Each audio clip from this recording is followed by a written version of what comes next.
प्रस्तावों की ओर बढ़ती हूं।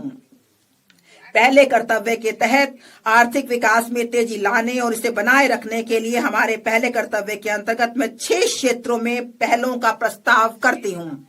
पहला, 7 रणनीतिक और अग्रणी क्षेत्रों में विनिर्माण को तेज करना।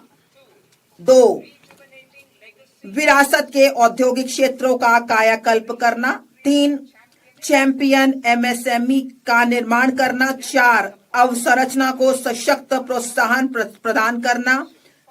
5, दीर्घकालिक ऊर्जा सुरक्षा और स्थायित्व सुनिश्चित करना। 6, शहर आर्थिक क्षेत्र विकसित करना।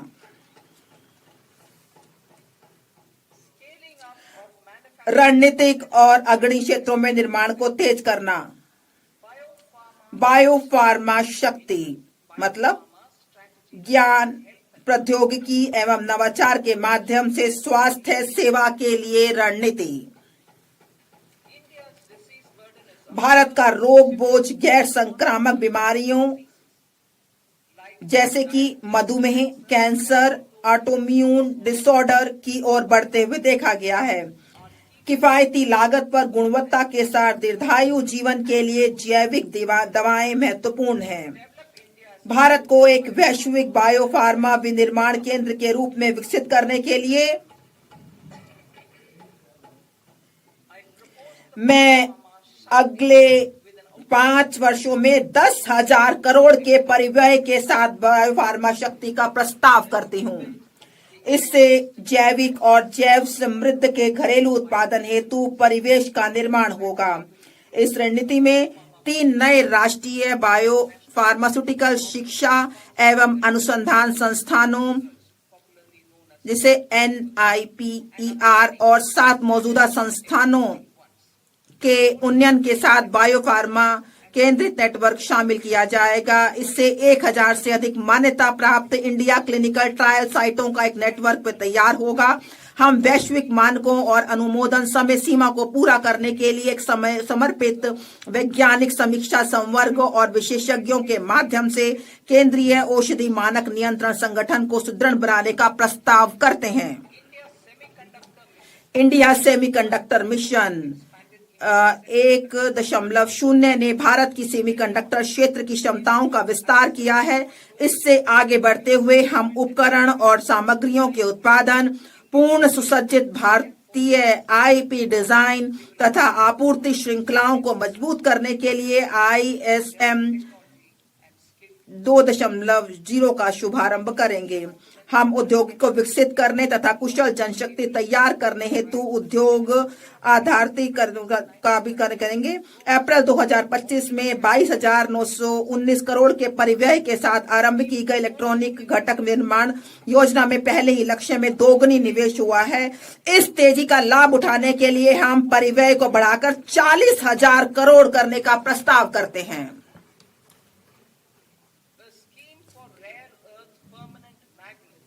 नवंबर 2025 में rare earth permanent magnet scheme आरंभ की गई थी। अब हम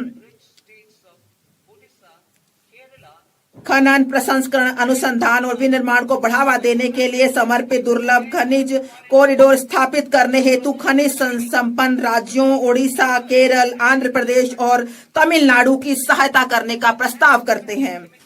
घरेलू रासायनिक उत्पादन बढ़ाने और निर्यात निर्भरता कम करने के लिए हम क्लस्टर आधारित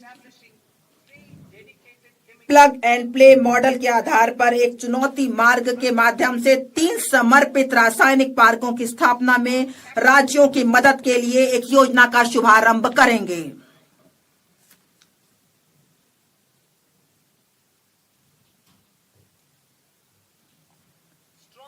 मजबूत पूंजीगत वस्तु सामर्थ्य सभी देश क्षेत्रों में उत्पादकता और गुणवत्ता का निर्धारक है। इस क्षमता के निर्माण हेतु मैं निम्नलिखित का प्रस्ताव करती हूं।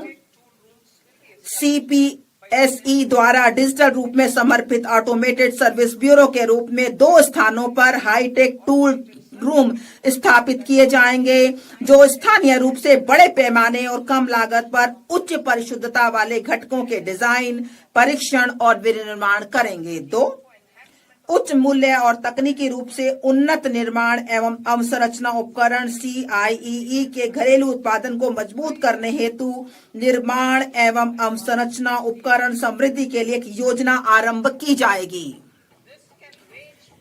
ये बहुमंजिला इमारत में लिफ्ट, अग्निशमन उपकरण बड़ी और छोटी से लेकर मेट्रो और ऊंचाई वाले स्थानों पर सड़कों के लिए सुरंग निर्माण संबंधी उपकरण हो सकते हैं।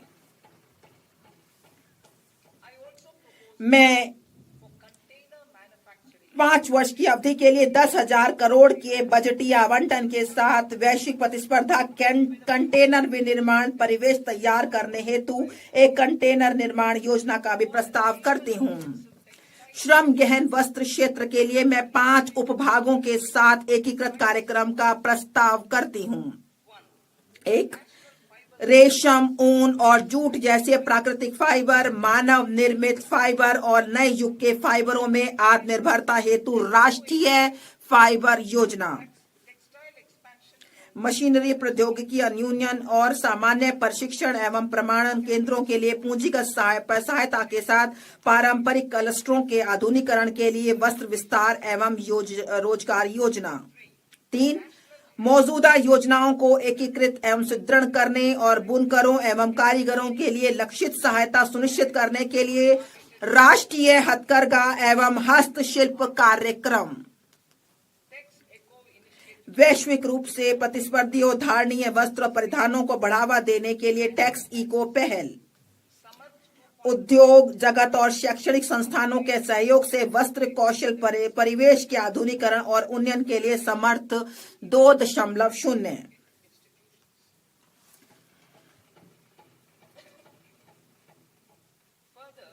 इसके अलावा मैं प्रस्ताव करती हूं कि चुनौती मोड में मेगा टेक्सटाइल पार्क स्थापित किए जाएंगे। वे तकनीकी टेक्सटाइल के मूल्यवर्धन पर भी ध्यान केंद्रित कर सकते हैं।